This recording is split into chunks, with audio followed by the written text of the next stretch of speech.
Good afternoon, Britain. It is 25 minutes past 12. Now, breaking news this morning, the UK has announced that it will be handing sovereignty of a cluster of strategically important islands in the Indian Ocean over to Mauritius, ending years of negotiations. Yes, the UK has handed sovereignty over the Chagos Islands, or has had it for over half a century, and has a military base there, but has long faced calls to give them to the Mauritians after being accused by some of a crime against humanity when the island's original inhabitants were expelled in the 1960s and 70s. Now, let's discuss this further with another former Conservative MP, Sir Michael Fabricant.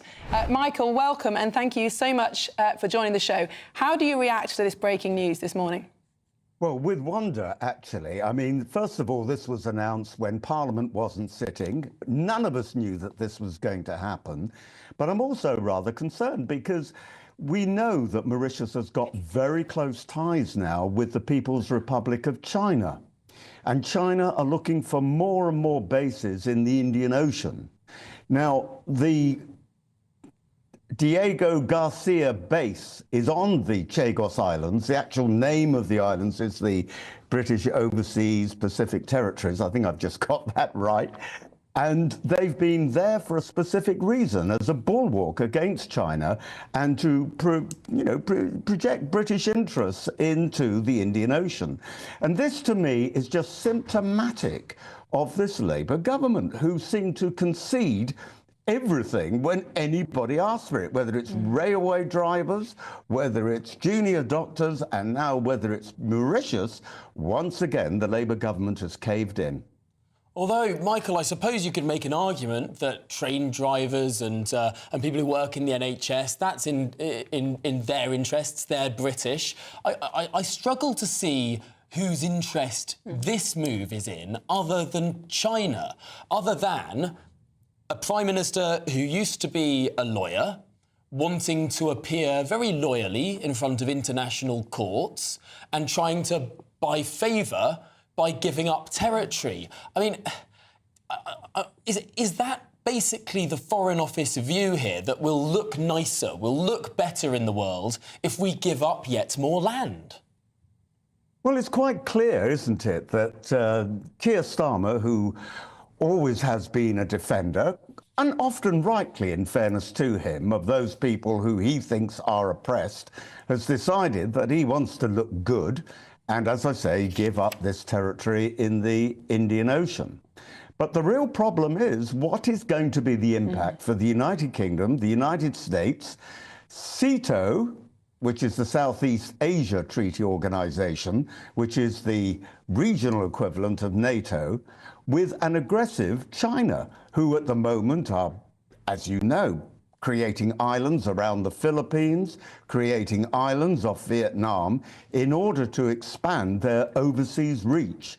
Now, this is getting dangerously close to India, dangerously close to Africa, and is quite clearly going to be used as a base. And I do wonder what the US State Department had to say when their base, Diego Garcia, is now being ceded over to an ally of China.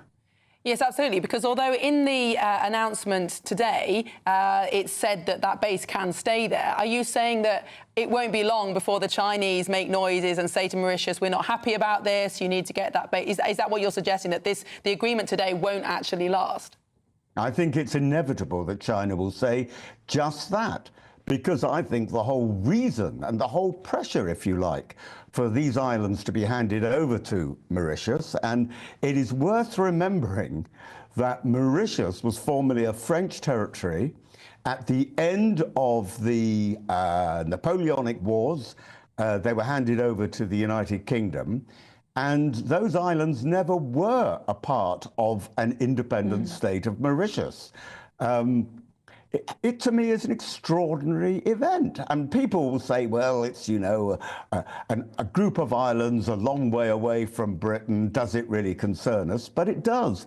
There's a huge amount of merchant shipping that goes in the vicinity, and if there were going to be some sort of crisis with China, and already, you know, there are very, very tough tensions between China and the United States, then that base, and I think there will be a China base on those islands, that base could be used to disrupt shipping to the United Kingdom and the West, which will be inevitably causing mass inflation.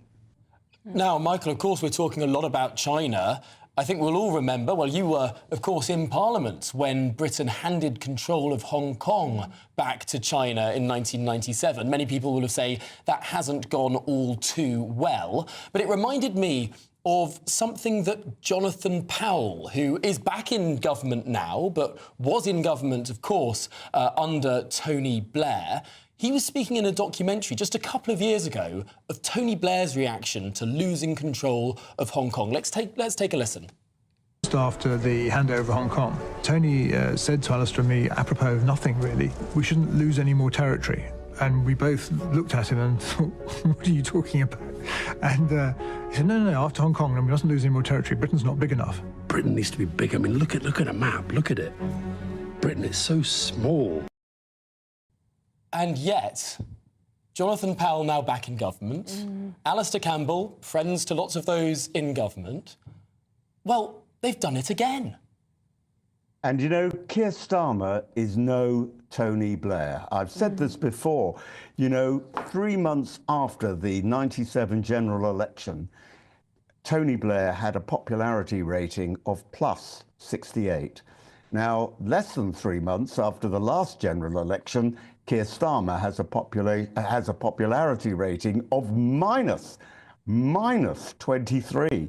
It's remarkable. But as I say, it is symptomatic of this government that they just want to concede to every single demand.